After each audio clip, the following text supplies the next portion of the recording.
Here's a short walk around video of my 1985 Buick Grand National that I pulled out of a barn here in central Wisconsin.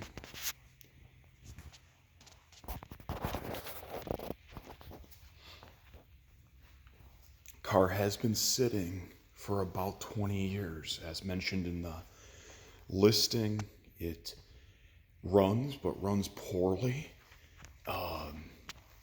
It does have an exhaust leak, and I noticed that a couple wires had been chewed on by mice, so I imagine it's got a pretty pronounced, either it's a miss or an arc going on, but the car is fantastically preserved.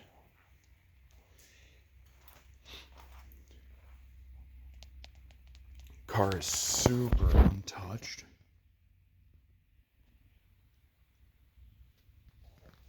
As mentioned, there's just a little bit of fading here on the rear spoiler. I have a couple products that I'd like to try to pull that black out a little bit.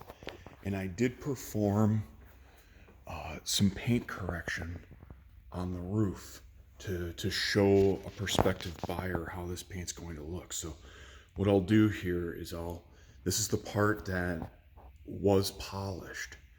I'm going to come over here and see if you can see the difference.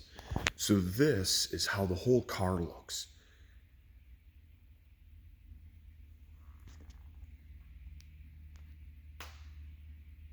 And I'd be happy to share with a potential buyer or the buyer what products I used. This is sort of what I do on most single stage paints. So the results were spectacular. Again, this is what I do. I do find unrestored low mile vehicles and get them back on the road. Unfortunately, with some folks being out of work during COVID, I've had an opportunity to buy a number of other vehicles this year. And I'm simply just I'm backed up with vehicles now for quite some time. Notice, as I showed in the photos, there's that scratch on the lower passenger side quarter. Let me come back over to the front. You could see in the rear there that the fillers are cracked, as I mentioned. Same up in front. Again, those filler panels are available and fairly easy to replace. I think you could do it in a day. The only other spot worth mentioning is right here and here. The previous owner said that there were piles of mouse debris up on that area, and I imagine it ate through the paint. As you could see, though, from the photos, the interior is stunning, and it has not had any rodents in it. They did have a ton of traps and poison and things like that out in that barn. And so the interior of the car is incredibly well preserved.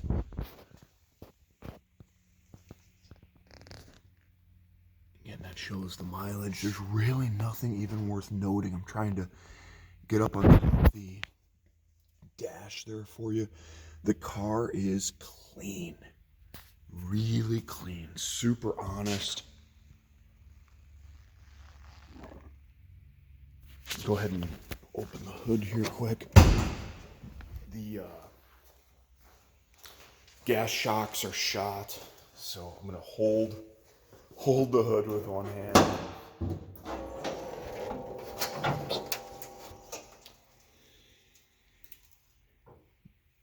Bone stock under the hood. I did put a new battery in the car.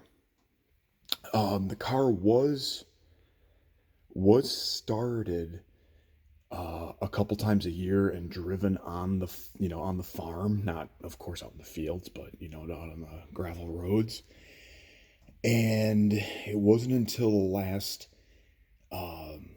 they said the last couple of years that the car really started to run crummy. And again, I'll try to see if I can show you this. I don't know if you can see this, but right back here is where a couple of those wires, there we go. You can see the wires have been chewed on and stuff. So the car needs to be gone through. Just as you would go through any vehicle that's been sitting for almost 20 years. It won't be, you won't be doing it justice unless it really gets a good tune up. The fuel system likely needs to be drained and things of that sort too. But the car is honest, super honest. I have tons of paperwork on it, including the original warranty cards and owner's manual, some early receipts, some newer receipts from the 90s, again, just documenting mileage and stuff like that. Car is as honest as can be. And how about that undercarriage, man? Holy crap. Right? I mean, this could be a California car underneath. It is so well preserved and untouched. Again, what I would typically do with a car like this is degrease this undercarriage and coat it maybe with fluid film, or if I wasn't going to drive it as often, even WD-40 to keep it from corroding. And this undercarriage will look new again. The other thing that I'm showing you here is just how nice and solid and tight all the pinch welds are going down the frame. The car hasn't been jacked up improperly off the pinch welds or anything stupid, so that's awesome. Again, like you just saw me close the door there. I mean, nothing funny with this one. If you have any further questions, feel free to give me a buzz. Again, no games. I'm not goofing around with anything. I just simply don't have time to finish this car the way I'd like. If it doesn't sell, well, then it'll sit here for maybe another year or two until I get to it, while the values keep going up because these GNs are freaking through the roof. Take care. Bye.